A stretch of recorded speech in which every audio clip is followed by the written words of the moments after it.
Hello, everyone. My name is Buitink, and today I have back on the show my old friend and mentor, James Turk, who came out with a new book called Money and Liberty, In the Pursuit of Happiness and the Theory of Natural Money. James is also the founder of goldmoney.com. James, warm welcome to you. Thanks, Paul. Always great to be with you. Yeah, it's been a year. Last time we did this was around a year ago. Yeah. Very frustrating one for gold and silver holders, because with all the inflation that's going on, we would have expected much higher gold and silver prices, but it hasn't happened. No, yeah, we should definitely discuss that during this interview. Maybe good to first address the Fed's minutes of December and their plans to accelerate tapering. What do you think of that? They're way behind the curve. And, they're only talking about increases in interest rates next year. You have to compare the present situation to the 1970s. The way the inflation in the 1970s ended is Paul Volcker raised interest rates quickly, and he kept on raising them in order to convince the market that he was serious about fighting inflation, restoring the credibility of the dollar. And today, all we get is a lot of, promises as to what they're going to do in the future, as opposed to, action.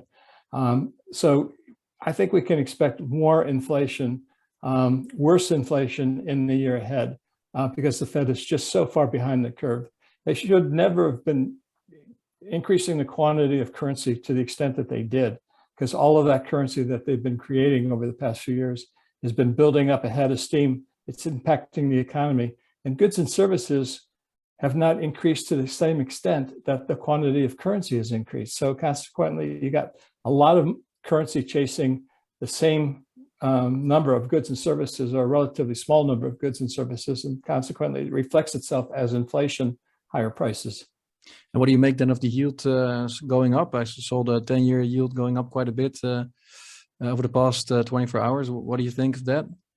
A few basis points here and a few basis points there, that's not going to stop inflation. Back in 1979, 1980, US Treasuries yielded 15%.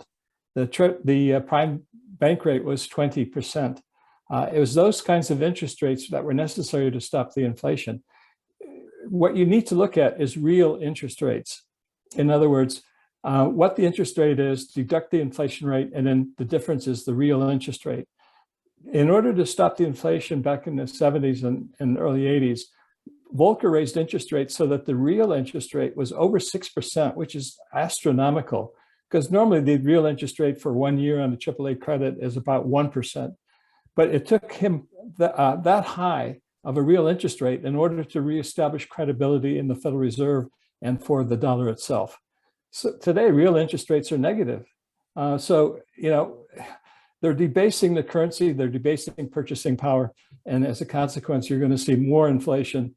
I never bought this argument that inflation was transitory, because you could see the amount of quantity of currency was being increased rapidly. It was just a matter of time before it hit the economy and prices of goods and services. We always have to remember Milton Friedman's statement that inflation is always and everywhere a monetary phenomenon. If you create too much currency, you're going to get inflation, and that's what we're getting now. And it's going to get even worse in the year ahead, in my view. Right. So too little, too late then when it comes to what the Fed's doing.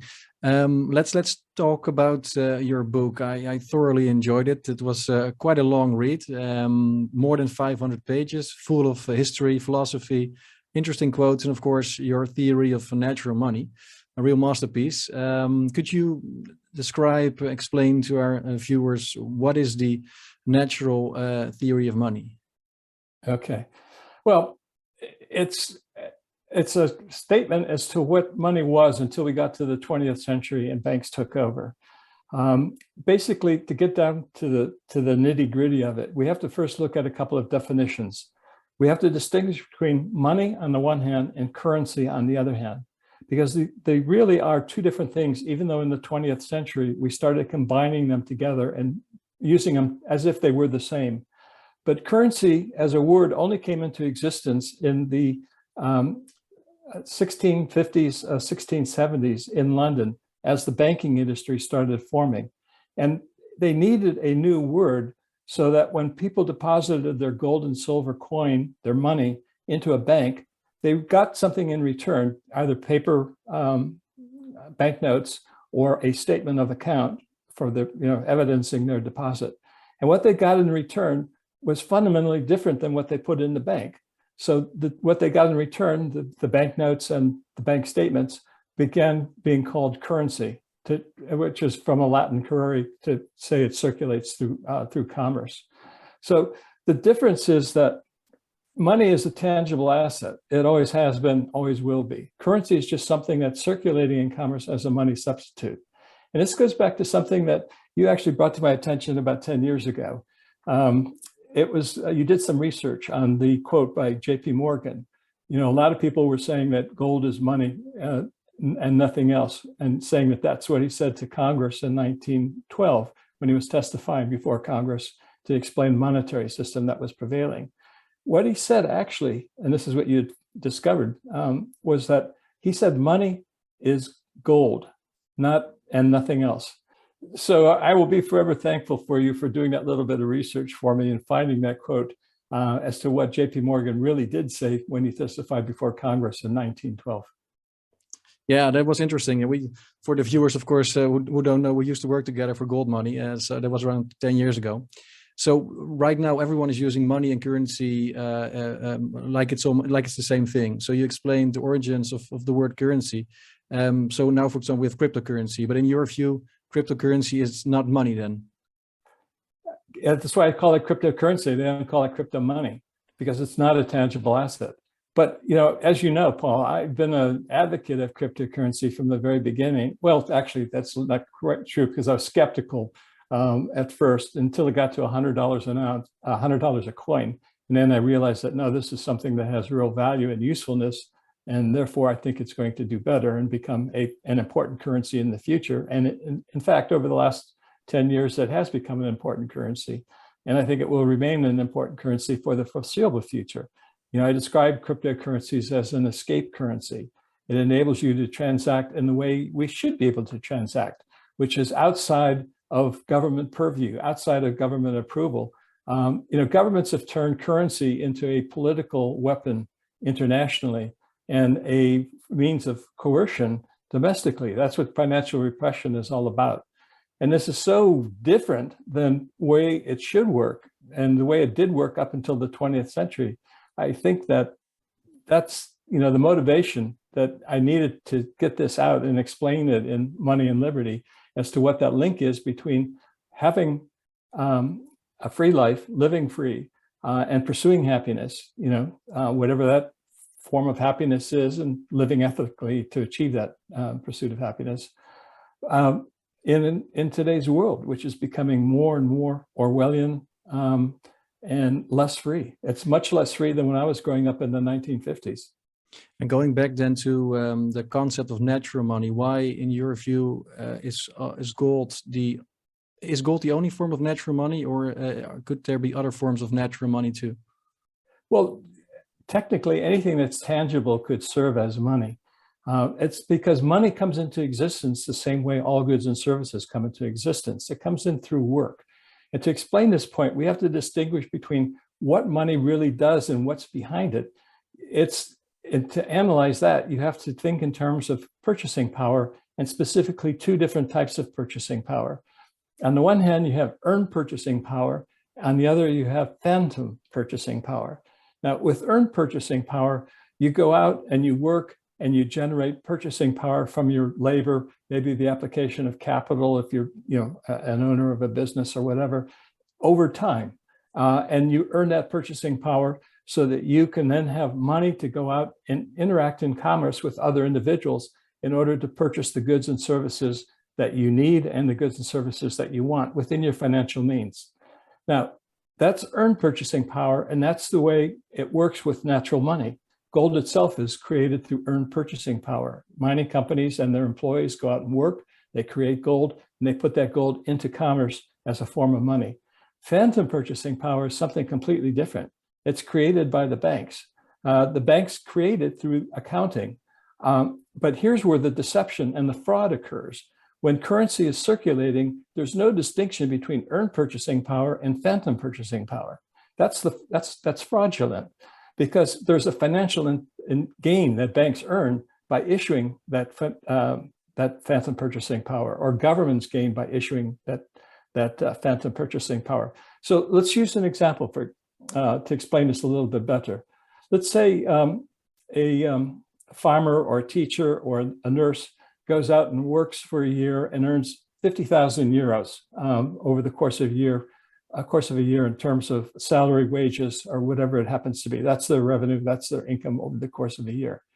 Now, let's say the ECB creates overnight 1 million euros and gives that to a government, or the US government does, somebody creates, Federal Reserve creates $1 million and gives it to the US government.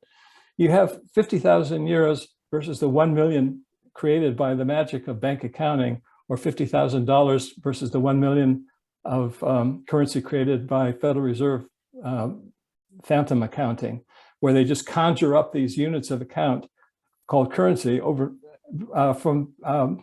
just from bank accounting, not from any hard work associated with it.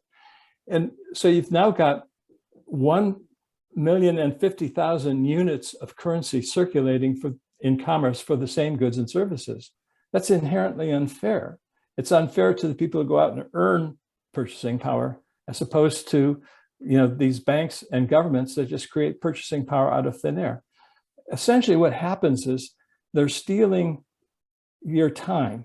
And if you read the stuff from written during the Age of Enlightenment, particularly, which analyze the social contract between governments and individuals, you come to understand that in order to have a fair and ethical society, governments cannot steal one's time, because time is your most precious thing on earth.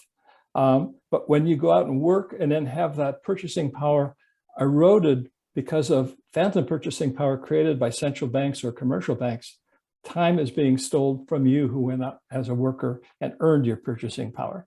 That's inherently unfair. That's the link to liberty, which is very important, but there are also other issues too. A lot of the environmental degradation that we're seeing today is a result of abandoning natural money. And the reason why that occurs is that the basis of society is economic calculation. In other words, we make decisions throughout the day. They're all subjective decisions. Some of them involve if you're hungry, you eat. There's no mathematics in that. But a lot of them are economic calculation in terms of how you put your purchasing power to use. Do you use it to spend goods and services, or do you use it to make some kind of investment? When you're creating phantom purchasing power, it tricks the human mind into thinking that we're much wealthier than we are.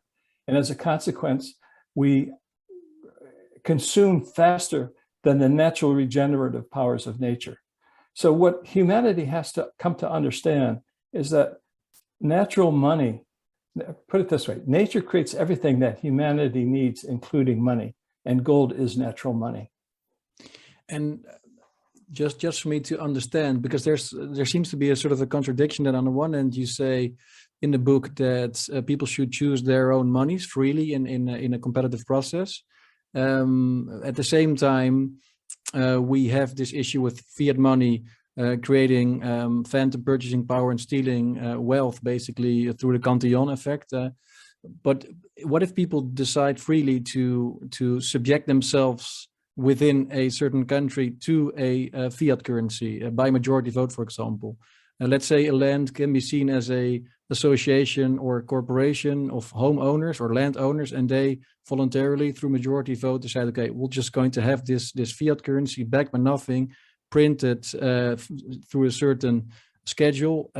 Is that then in line with your theory, or is it possible according to your philosophical principles if people decide to choose freely for such a currency? Yeah, I mean, you can choose freely anything. And if you have a group of people willing to use a currency and they do it voluntarily without force or fraud, let them do it.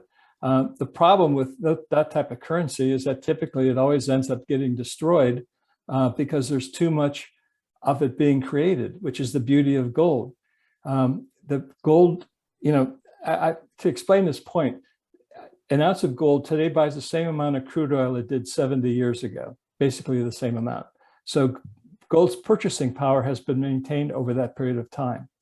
That also explains why gold is not an investment. It didn't generate any wealth. It just maintained your purchasing power. That's what money is supposed to do. It's one of the 4 functions of money: maintain your purchasing power over long periods of time.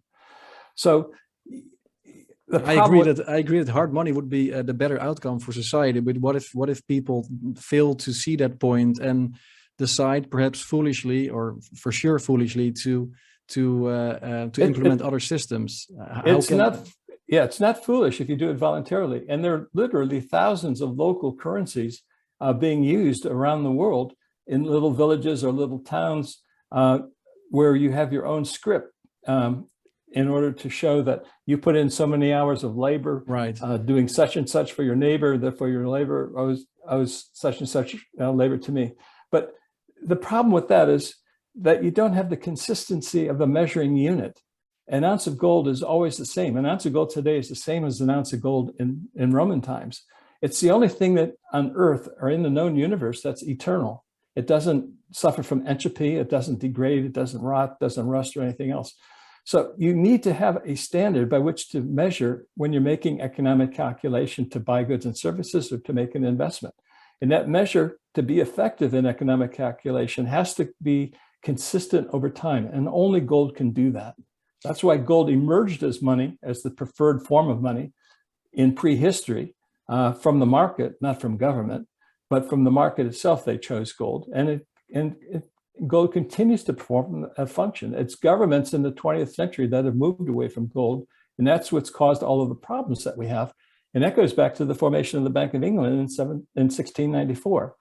The creation of phantom purchasing power was a direct result of the formation of the Bank of England in order to finance the 9 Years' War that King William was fighting against France at the time. So it was a trick in order to convince the people that these paper banknotes of the Bank of England were as good as a gold coin. But of course they didn't. The bank was formed in 1694. They had the first run on the Bank of England in 1696, and it was insolvent because it issued more paper than it had gold on hand. And we went through a process of solving that problem by Sir Isaac Newton being appointed as Master of the Royal British Mint. And he put Britain basically on a gold standard. He moved it from a silver standard to an effective de facto gold standard. And the rest is history in terms of gold's role. And so it was until the 19th century when central banks realized that they could get more power by creating more phantom purchasing power if they were not constrained by gold. Governments wanted to do that as well because that gave governments more power. And, you know, we had a 20th century of bloody wars created by governments through phantom purchasing power, not through natural money. So I guess people will have to learn the hard way then again, just like in history, because now we see inflation picking up. We don't yet see a massive embracing of gold by most people. Yet we see fiat currencies crumbling to a certain extent. And then probably we'll have to reboot the system, and perhaps people then will understand or appreciate again the value of gold. Yeah, I think that's what the nature of history is. You know, we progress as human beings, as society, but we don't do it in a straight line. You know, we go off to one side, we hit a wall, and then we come back and we cross over and hit the wall on the other side. You know, we're off on a tangent, and we're going to have a reversion to the mean at some moment in time in the future. That's why, you know, I don't necessarily get bothered by the swings up and down in gold from day to day, because you look at gold's 5,000-year history. It's been through world wars, it's been through inflations, it's been through deflations, it's been through everything. And at the end of it, it always comes out as the winner. Gold always wins because it is fundamental to society. It is money. And money is what has enabled humanity to advance, you know, from primitive stages to the level of society that we've reached today, and level of civilization that we've reached today. And gold and money were essential to that. And we have to relearn what was naturally understood and intuitively understood up until the 20th century, when governments started changing the rules of the game to their advantage, to the disadvantage of individuals and the liberty that they had enjoyed up to that moment in time. Yeah. And what about this argument that people always level against a gold bucks and also Bitcoin bucks for that matter, that you really need an elastic money supply in order to accommodate economic growth?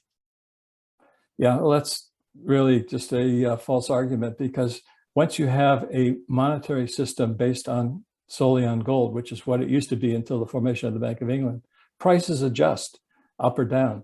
And what you should be doing in a system, I'm not against lending, by the way, but banks should be lending earned purchasing power. In other words, you deposit earned purchasing power into a bank, which the bank lends. Banks should not be allowed to create phantom purchasing power, which highlights the problem of the so-called elastic currency. There's never enough elastic currency as far as the government's concerned, and they're always going to get the bank to create that phantom purchasing power and give it to the government so that the government can spend it.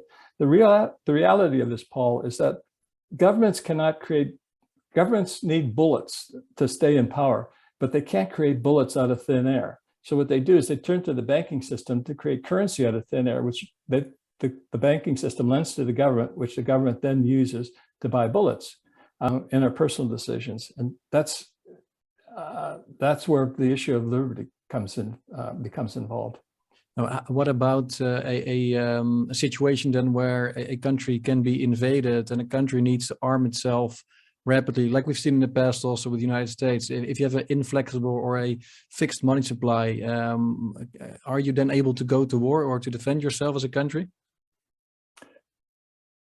Well, you're talking about geopolitics here. And, I really don't have a response for that, in the sense that if everybody was using gold as they did up until the end of the 19th century, up until the start of the First World War, there would be conflicts, but they would be limited and small relative to the horrific World War I and World War II that we experienced in the 20th century. Not to mention all of the additional wars that we've seen in the 20th century, which millions and millions of people have been killed by government action. Yeah, the age of war was the age of central banking. That much is true. Yes. And also we saw at Bank of England, I read it in your book, the Bank of England, within 2 years, there was a run on the Bank of England after opening, because they needed to fund the 9-year war. Right. So even if you have a gold standard, as soon as a government or a country needs to go to war or wants to go to war or whatever, they break the gold standard and start printing money in order to fund the war. So that's almost impossible to avoid then, I guess. We've seen it time and again also in Holland, the deposito, the Amsterdamse Wisselbank in the 17th century. In the end, in the 18th century, they had to close shop because they were using the gold to fund also overseas operations by the East Indian Company. Let's look at the example of America. If the federal government operated lawfully, ethically, morally, it wouldn't be doing what it's doing today. There was a transition as a result of the American War for Independence. It ended European feudalism. It returned to individuals the opportunity to control their own life and their own destiny. If you view the societal structure as a waterfall, what happened in America after the War of Independence was that at the top of the waterfall were individuals. They delegated to the states certain powers, and then the states in turn delegated 17 specific powers to the federal government. What's happened in the 20th century is that waterfall has been turned upside down, where the federal government has put itself on top and the individuals at the very bottom. That's not the way it's supposed to work. And just to give you an example, on the monetary provisions in the Constitution, which are one of the 17 specific powers delegated to the federal government by the states, it's given the authority to coin money. It's not given any authority to print money or authorize a central bank to print money. It's given, and it also says coin money and regulate the value thereof. Now that's terribly misinterpreted today. But what the framers of the Constitution meant is that they could coin money and regulate the value thereof, meaning they could control the gold-silver ratio for the specific purpose of making sure that the ratio is always adjusted to the market, so that there was sufficient gold and or silver on hand at all times in order to make certain that there was circulating currency that was sufficient. There's no provision in the American Constitution to allow for the creation of phantom purchasing power or to enable a privately owned central bank force the circulation of dollar Federal Reserve notes as currency on the American people. We've gone so far away from the basic provisions of the Constitution, it's really becoming quite scary, including more recently non-monetary provisions like the right of assembly, the right of free speech, and other things which the government is taking an increasingly heavy-handed approach to. So we're heading in the wrong direction in so many different ways, in so many different areas, that we need to recognize that we are headed in the wrong direction, turn around and go back to the basic principles. Otherwise, we're going to have a train wreck. And I'd rather avoid a train wreck by going back in a peaceful, well thought out approach, just like the happened in America after its war between the North and the South. They abandoned the gold standard in order to finance the war. And after the war, they recognized that they needed to get back onto the gold standard, and they had a 10-year plan to do it, to resumption. And they stuck to it. And in 10 years, they went back onto, well, it was a silver standard actually at the time. They went back onto the silver standard in 10 years' time. Yeah. So, I mean, we know what needs to be done. There are no leaders or anyone with the political will to do what needs to be done. And that's unfortunate, because until there is, we're going to keep heading in the wrong direction. And I don't think it's going to be a pretty outcome when we finally, go over the edge of the cliff, which probably isn't too far in the distant future, because you just look at the monetary situation today, which brings me back to the point we were talking about interest rates. Volcker could raise interest rates to the extent that he did, because there wasn't the level of debt or derivatives that there is in the world today. The Federal Reserve can't raise interest rates. So something has to give. And what's going to give is we're going to see more regimentation, more financial repression, more inflation. But the inflation will occur because there's going to be more government intervention, financial repression, that people have to live with the inflation rather than changing the system and going back to sound money. Yeah, like we saw in the 40s, right, where yields are being kept low by central banks and by the federal government, and inflation will remain high. So people will lose purchasing power year over year. And in that environment, gold should profit because gold is quite closely correlated with the negative interest rates, especially the TIPS rate. I think if you look at the TIPS chart and the gold price chart, there seems to be a high correlation. Yeah, that's right. There's a good correlation between, as interest rates are negative, the price of gold goes up, which is only natural, because when interest rates are negative, the currency is being debased. And therefore, gold goes up to reflect the debasement of the currency. It's not, that's basically what it is. You have money and you have currency, and gold is the driver. Currencies are the thing that follow. But eventually, through central bank intervention and manipulation, they can do some very powerful things to markets that distort normal processes. And that's what's been happening today.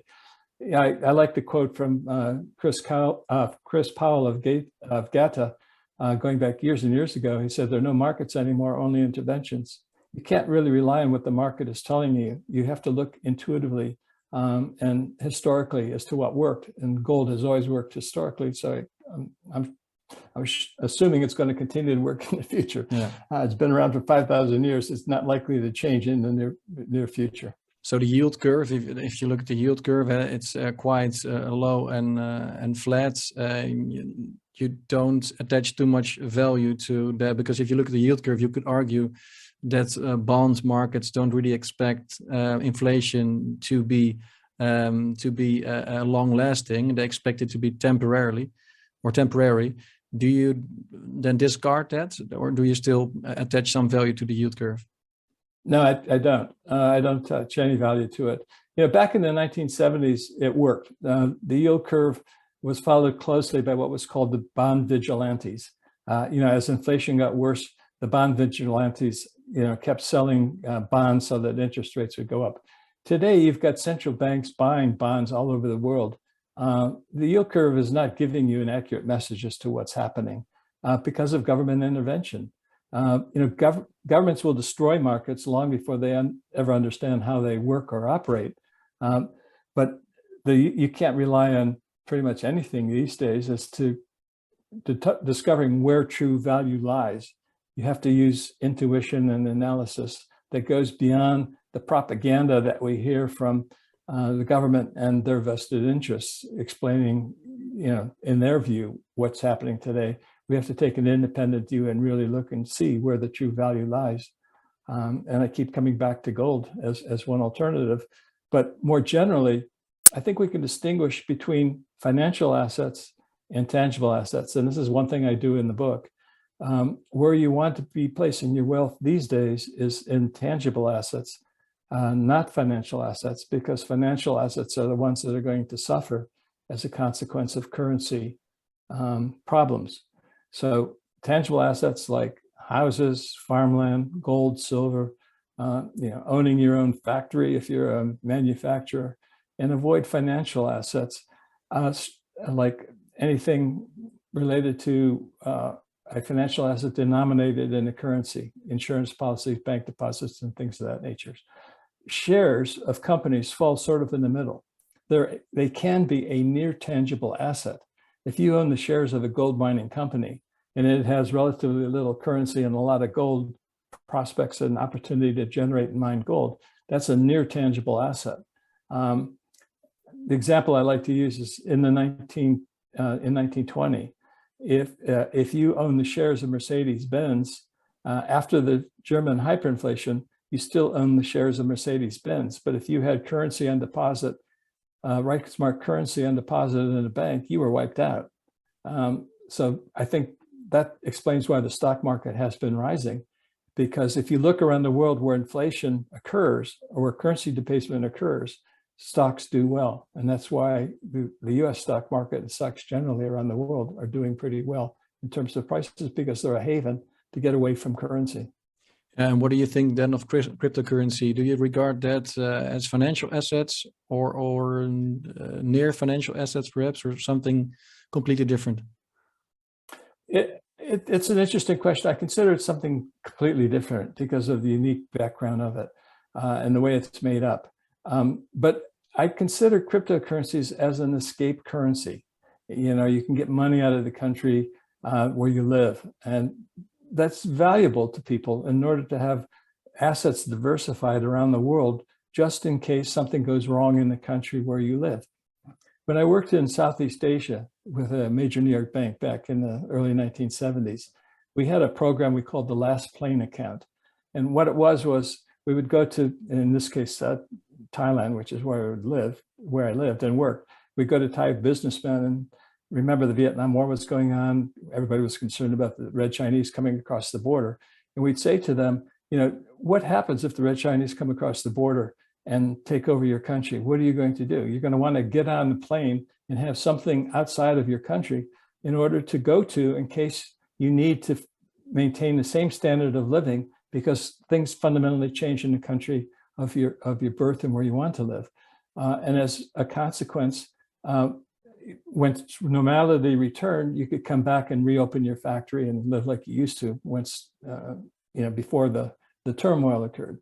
I think people have to think in terms of a last plane account, and cryptocurrencies are very useful in that specific regard, which brings to the point that cryptocurrencies and gold are always on the same side of the equation. The other side of the equation is fiat currency, because what cryptocurrencies and gold do for you is they give you money, purchasing power outside of the banking system. And they also complement one another, because the weaknesses of gold that can be confiscated and has been many times throughout history is the strength of cryptocurrencies, and that based on current technology, they can't be confiscated. But the weakness of cryptocurrencies is that you can't hold it in your hand, which is the strength of gold. It's a tangible asset. So the two are complementary, and I think people should consider owning both in their portfolios until normality returns and we go back to gold, and gold reasserts itself and returns to the center of global commerce, which is what I think is going to be the eventual outcome. That's what's always happened throughout history, and I see no reason why that won't repeat again this time. Reversion to the mean means going back to gold. Yeah, well, being able to hold something in your hand can be both, of course, an advantage as well as a disadvantage, because it's then also easier to confiscate, and it's less, it's more difficult to travel with. But yeah, I see both crypto and gold coexist. Of course, there's quite a few people that say that Bitcoin is even harder than gold because of the cap of 21 million, and therefore a higher stock to flow ratio. Do you believe that a completely inelastic currency like Bitcoin, at some point where there will not be more than 21 million in units, would it be possible to serve as currency for a society, or does the supply always needs to grow at least a little bit, like gold does, for example, because gold total stock grows with 1.8% per annum, more or less, over the past decades. Is that needed for money at all, or can money also be completely fixed stock-wise? Yeah, I don't see cryptocurrencies as a long-term solution. I see them as a stepping stone. It's helping educate people that there's something better out there, particularly the millennials, who, unlike myself and people of my generation, actually had the opportunity to use silver coins as in the 50s and the 60s. The millennials don't understand coins. They don't understand gold. I think cryptocurrencies are useful in terms of educating people that there's something better out there than fiat currency. There's something better out there that can help you achieve liberty and the pursuit of happiness better than fiat currency. And ultimately, we're going to go back to gold. So, and when we do go back to gold, I think we'll abandon cryptocurrencies, because there are disadvantages to cryptocurrencies. It is currency, it's not money. So at some point in time, and whether that's 5 years, 10 years, who knows, maybe 50 years, it's beyond anybody's ability to predict. I think cryptocurrencies will have served their purpose, and we will have moved on to something else, which I think is going to be gold circulating digitally throughout the globe, through your phone or laptop, while the gold stays safe and secure in the vault, which is what we had originally done in gold money. At least that's my vision. But in the meantime, cryptocurrencies, as I say, are useful. And it's interesting to note that when Satoshi put cryptocurrencies together, what did he use as his model? He used gold as his model. People don't necessarily think about that, but you have to consider that that's the model that he used. And maybe he used that purposefully, because gold is the ideal form of money. Yeah, no, that's interesting how he based its model indeed on gold. You in the book, you also worry a bit about, or quite a bit actually, about the destruction of the environment, and also the unnecessary waste and spending that result from using fiat currency, and by using hard money and natural money like gold, we will probably be more in tune with nature, and probably waste fewer resources in that regard. What do you think of some people saying that maybe we should ban gold mining? Because on the one hand, that could be beneficial for the environment, and on the other side, it would make gold even harder of a money, because then there will not be any more additions to the existing stock. So if you could address both points, from an environmental point of view and also from an economic point of view, for the gold price and the use of gold itself. Yeah, we want gold to continue growing. We want the above ground stock of gold to continue growing at about 1.75% per annum, which it does year after year after year after year consistently. It serves beautifully Milton Friedman's K% rule, that the stock of money should grow at a consistent rate, regardless of the circumstances that are prevailing at the time. And the reason why gold does that, two things. One is that economic calculation, again, is used by the mining companies to determine what gold is profitable and can be mined. And the natural limitations of capital investment bring back this annual growth rate of about 1.75%. But there's another element as well. It's the way that gold is dispersed through the Earth's crust. It's very fortuitous that it's dispersed in a way. Over hundreds of years, we've been able to grow the gold stock consistently by 1.75% per annum. And the gold stock, if you want to visualize it, if you put it in a cube, you could slide it under the arches of the Eiffel Tower. That's all the gold that's been mined throughout history. And that's the above ground stock of gold. That's what I call in the book gold's M3. You know, we talk about currencies, M1, M2, M3. Gold also has an M3. It's an above ground stock. We want that above ground stock to continue to grow. With regard to the ecological issue that you raised, yeah, I've been to sites where gold has been mined and they've been returned back to a natural state by the responsible mining company that mined that particular property. The destruction occurs where, again, economic calculation is misused or government intervention has destroyed the local economy. There are people in Venezuela mining gold, destroying forest, destroying nature in order to eke out an existence, a subsistence mining just by digging into the ground. I just read somewhere in Africa that 16 people were killed in a wall collapse where they were just operating, digging into the gold because of the government destroying the economy and these people trying to find some gold in order to live and survive. What we need is a rule of law in governments around the world that protects capital and capitalism and enables individuals to pursue happiness and pursue it in a way that's ethically done and ecologically safe. And the way to do that is to, again, go back to natural money, the way it was up until, you know, the 20th century. We didn't really see, you know, the level of environmental destruction that we're seeing today, you know, single-use plastics and things like that. Those things have long-term consequences. Any kind of environmental destruction that occurred in the 19th century has been, you know, pretty much taken over by nature and regrown. There are sites here in the UK that, you know, were previous, you know, foundries, and, you know, part of the country is called the Black Hills. Those hills aren't black anymore. You know, nature's taken these, you know, when you got a bottle of Coca-Cola, you had a glass bottle, and when you finished the Coke, you put it back in a wooden rack that was next to the machine. Or if you took it home, you put it back in a box and you take it back to the store so it could be recycled. Starting in the 1960s, you know, that disappeared. Everything started changing when we went away from sound money. And that's just one example. There are dozens and dozens of examples that we need sound money in order to protect the ecology, the environment. And one of the most recent examples, of course, is if you look at the real estate bubble in China.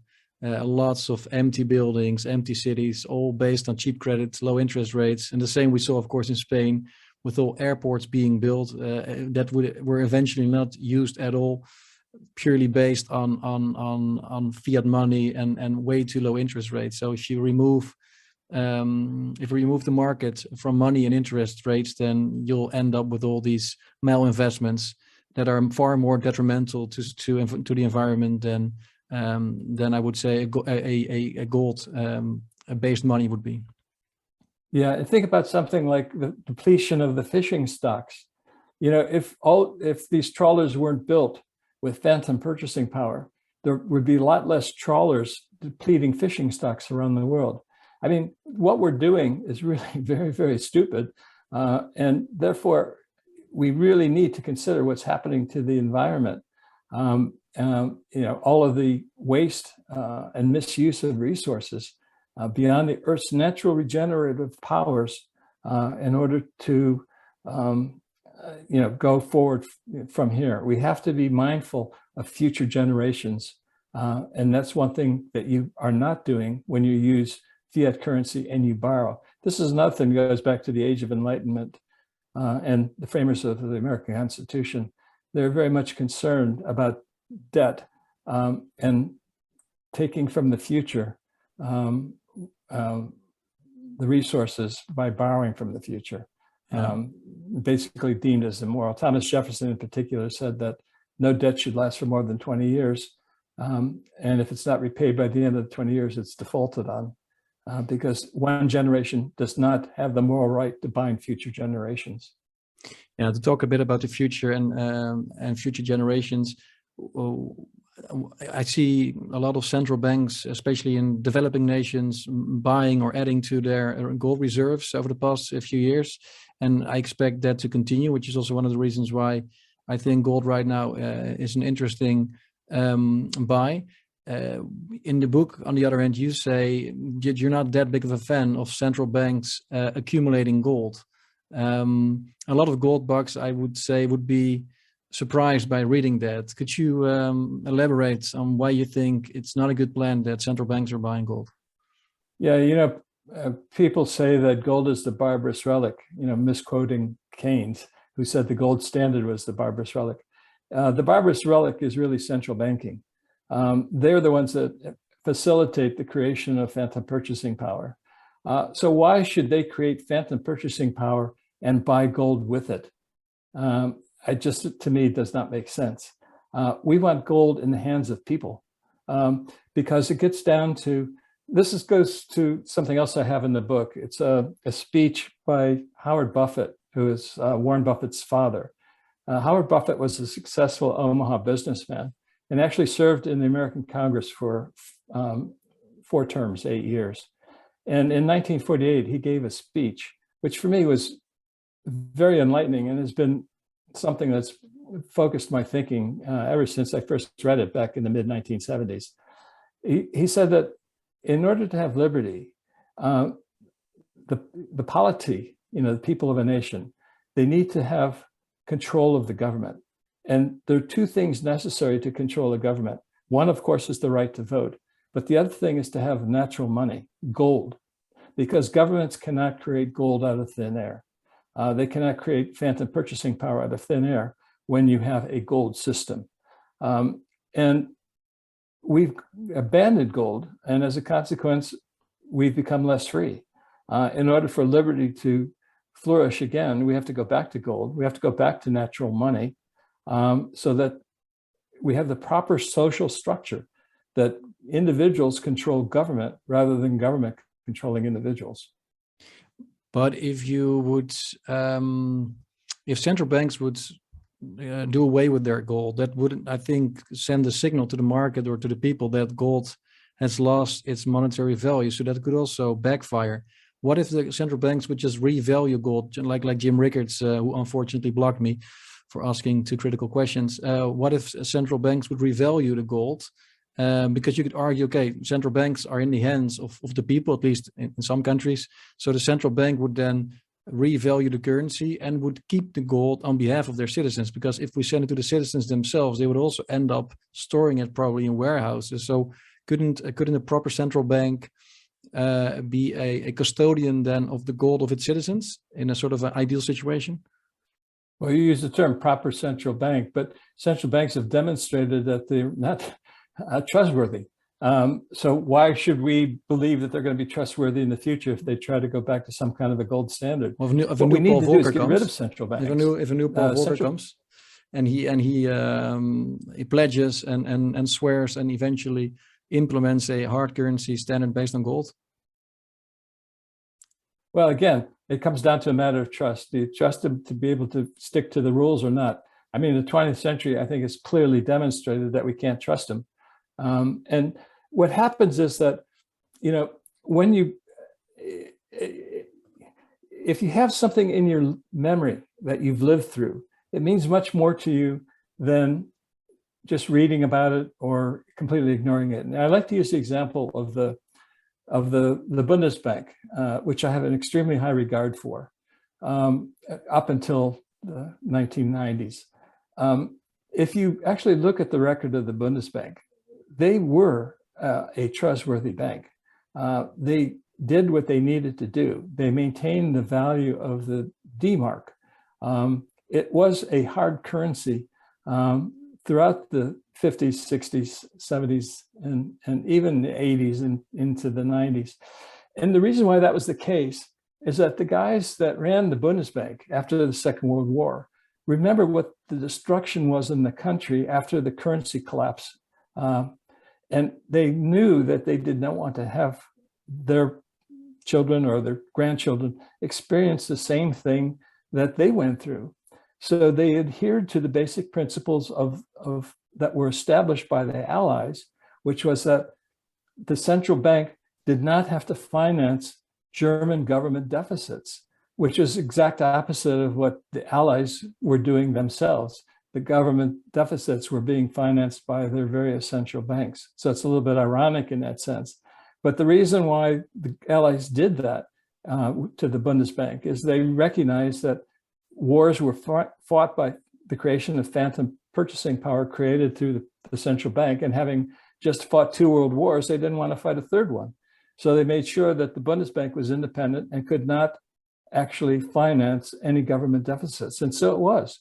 The German government state lived within its means, and the Deutschmark under the Bundesbank's management remained a very strong currency. They did a great job. But once it was out of the living memory of those who experienced the turmoil at the end of the Second World War, the collapse of the old Reichsmark. In 1992, I think, was the first central bank governor of the Bundesbank who was too young to remember the turmoil of the Second World War. Things started changing. It was out of his living memory. And then politically, everybody gave in to the euro. Now, what's the euro doing, the European Central Bank? It's doing exactly what the Bundesbank was not permitted to do. It was not permitted to finance the deficits of the government. But look at what the ECB is doing.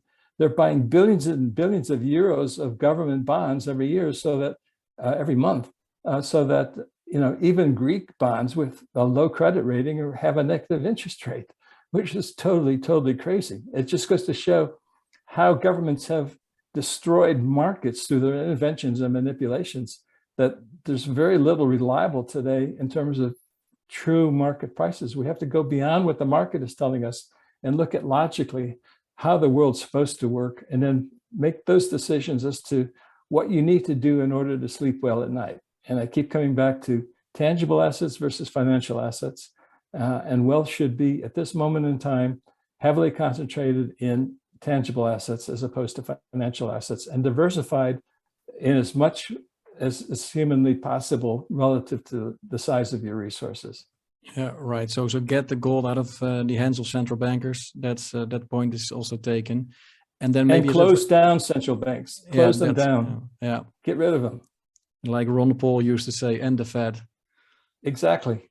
Yeah. And then as a final question, because we covered also crypto, of course, and gold, but nowadays you also have these gold-backed cryptocurrencies such as Tether Gold and Pax Gold, Kinesis.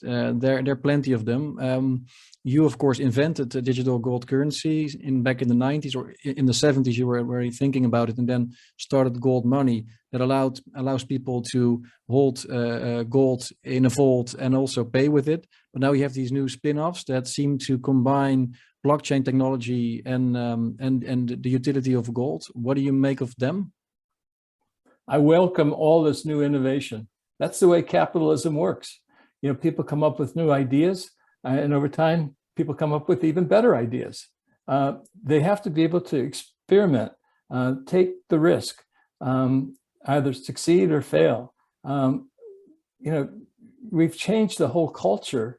When you talk about too big to fail in the banking system, how can anything be too big to fail unless it's serving some government purpose? Capitalism depends upon innovation, taking the risks, changing things, improving our situation. And if you benefit from it, if humanity benefits from it, the entrepreneur who created that new idea and turned it into a company or a business or whatever, he benefits from it.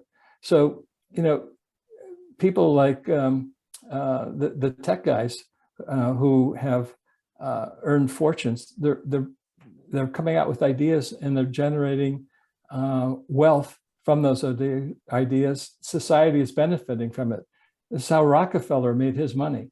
He created kerosene lamps that were much better than oil lamps.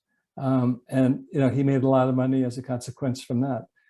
People who bought cryptocurrencies early are no different. They're entrepreneurs. They put their purchasing power at risk by buying Bitcoin at $200 a coin, $1,000 a coin, $10,000 a coin, whatever it happened to be, and they're benefiting from it. That's the way capitalism is supposed to work. So I welcome innovation, and the more innovation, the better. And all of these regulations that governments are imposing on banks and individuals, like you can only have $10,000 when you in cash when you leave the country. You have to have all of these anti-money laundering regulations imposed. All these things are thwarting innovation. Governments have to get out of the money business. That's the bottom line. They have to get out of the currency business. They have to get out of the banking business. Just like you have separation of church and state, you have to have separation of government and bank. Putting the two together is a very toxic mix with bad consequences. Unholy alliance. Well, final question then, James, because our readers, our listeners also, of course, want to know what's going to come their way over the next few years. Now we finally see high inflation that you've been talking about for many years. Debt is very high and unsustainable. What is going to happen the next few years, and what should people look out for? What kind of indicators should we follow, and how should we prepare? Yeah, it's a good question. It's something that I've been thinking about all the time, because it's very hard to find good market indicators to actually rely on. That's why I've made the point a couple of times that, with the heavy government intervention and manipulation in so many different markets, you can't rely on what the government is saying. You can't rely really on what's being reported. So you have to go beyond what you're seeing necessarily in the newspapers or the mainstream media, and just think intuitively. How do you protect yourself in an uncertain world with a future that's not predictable? You can't predict the future, but you can make certain conclusions. If you're on the wrong road heading toward a cliff, and all monetary history suggests that we're on that wrong road and heading toward the cliff, you're going to eventually go over that cliff. You can't predict when it's going to happen. It could be next week, it could be next year, it could be in 10 years. You just don't know. But until you turn around and go back in the right direction, you're going to go over that cliff. And in this particular case, we've reached a stage now where you're seeing not only inflation, currency debasement, but you're also seeing, more regimentation, and you're eroding liberty. And there's one other thing I'd like to sort of end on, Paul. The writers of the Age of Enlightenment viewed any kind of currency debasement to be a crime against humanity, because you were disrupting the most fundamental element of society, of the advancement of civilization. It's, the ability to perform economic calculation with sound money. That's an extremely critical thing. And the framers of the American Constitution, for example, once the Congress formed, one of its first acts was to create the US Mint, and to fulfill its responsibility of coining money. And in that Mint Act, they also recognized that debasement of the currency was a crime against humanity. And in the Mint Act, it says it's punishable by death. That's how serious they viewed it. In the 20th century, though, we've moved away from that. We now think 2% inflation is supposed to be a good thing, because that's what central banks and governments tell us, but it's a bad thing. And the sooner we go back to what I call the theory of natural money, the better off humanity is going to be. Right. So can I quote you then saying currency debasement is still a crime against humanity? It's still a crime against humanity. It always will be, because money is fundamental to our interaction with other individuals. And in order to have an ethical and just and moral society, you have to have an ethical and just and moral money. And the only way you can do that is to have natural money, which is gold. Well spoken, James. Thanks a lot for making your time available. Where can people find your book? Yeah, it's called Money and Liberty in the Pursuit of Happiness and the Theory of Natural Money. It's a long title, but you can just find it by going Money and Liberty by James Turk on Amazon. Thanks, James.